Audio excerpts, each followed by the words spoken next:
Woman who is certain she only has one child meets her daughter's carbon copy. After several miscarriages, Maggie is overjoyed when she gives birth to a lovely daughter, until she sees her twin in a Miami hotel pool.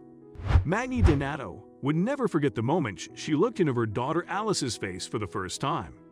After 12 years of heartbreak, struggling to conceive, and successive miscarriages, she was holding a baby in her arms. She never imagined any other moment in her life would equal it until she set eyes on her daughter Alice's little friend Kelly in a hotel pool in Miami, Florida 6 years later. Fred and Maggie Dinatto had decided to take Alice on a vacation to Florida, which would culminate in a trip to Orlando and the celebration of her 6th birthday in Disney World. Before we continue, please take some time to like and share this video with your friends. It might brighten their day and inspire them to do good. Also keep watching because an important lesson awaits at the end of the video. Alice was ecstatic and she loved the warm weather, which was a radical contrast to the climate in Montana. The sand, the sea, they were a delight to her, and if Maggie had let her, she would have spent her whole day on the beach. Don't lie to those you love. While Fred has some work to do at the Miami office, Maggie would take a cabana at the hotel pool and let Alice paddle and play with the other children in the kiddie pool while she relaxed, read a book, and worked on her tan. She'd keep an eye on Alice, of course, but by the little pool with the other children and a lifeguard, she could rest. Alice loved the pool almost as much as the beach, and she especially loved her new friend Kelly. "She's just like me, Mommy." Alice cried excitedly. "She likes Peppa Pig and Hello Kitty too." "Oh, she must be a nice girl," Maddie teased. "And what else? Does she also like ice cream?" "She likes exactly the same flavors, Mom. Chocolate and peach with marshmallow sprinkles," Alice said. "She has good taste, pumpkin," said Maggie, ruffling her daughter's soft blonde hair, so like her own.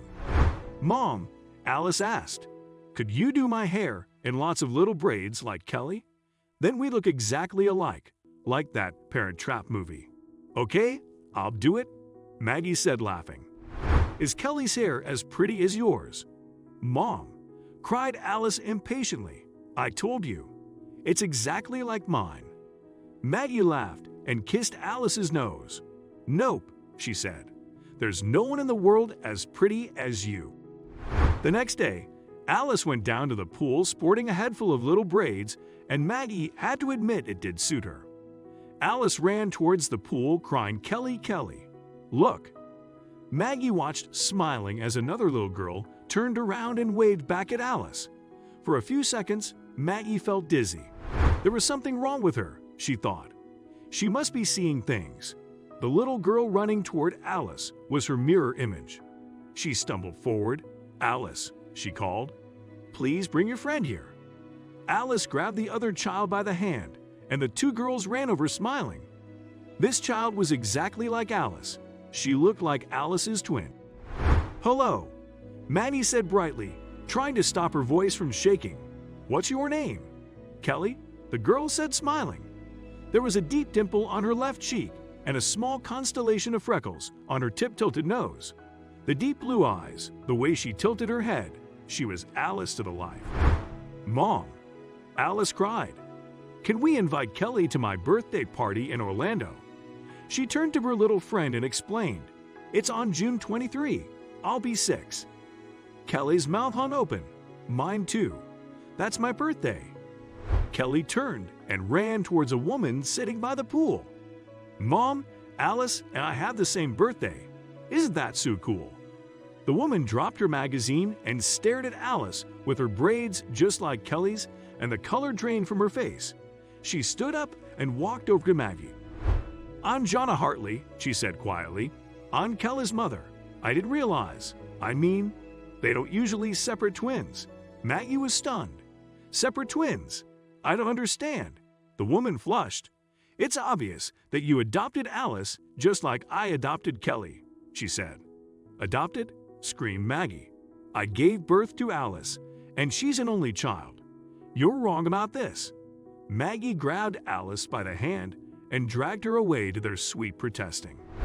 When Fred arrived from the office later that afternoon, Maggie told him everything. Can you believe the nerve of that woman? Saying that Alice was adopted right in front of her. She cried angrily, "I want you to sue her." But Fred was deadly pale, and he sat on the sofa as if someone had cut his legs off at the knee. "Oh my God," he gasped. "She lived?" "She lived?" asked Maggie. "What are you talking about?" "Maggie! Oh, Maggie!" Fred whispered and buried his face in his hands. I never thought, when you were 8 months pregnant, do you remember they were worried Alice might have a heart murmur? But there was no murmur," Maggie cried. "The doctor did the 3D scan and she was fine." "There was another baby," Fred said. "She was so tiny, less than half of Alice's size, and you remember how small she was. There was a problem. They call it twin-to-twin transfer. That's when one of the babies gets everything and the other gets almost nothing. If they had caught it earlier, but right at the end of the pregnancy, they said the probabilities of the second baby living were under 10%. They said she'd probably have severe deficits, physical and cognitive. I couldn't put you through any more heartache, Maggie. You'd barely made it through the depression caused by our last miscarriage. I couldn't imagine how you'd live through watching one of your babies die. I made the decision not to tell you. They had a C-section, and I signed the papers, making the second child award of the state. We all thought she'd be dead in weeks. She's not dead, Fred," Maggie screamed. "She's a lovely, bright little girl, just like Alice, and you stole her from me." It took Fred a long time to calm Maggie down. He was devastated to learn his decision had separated his daughters.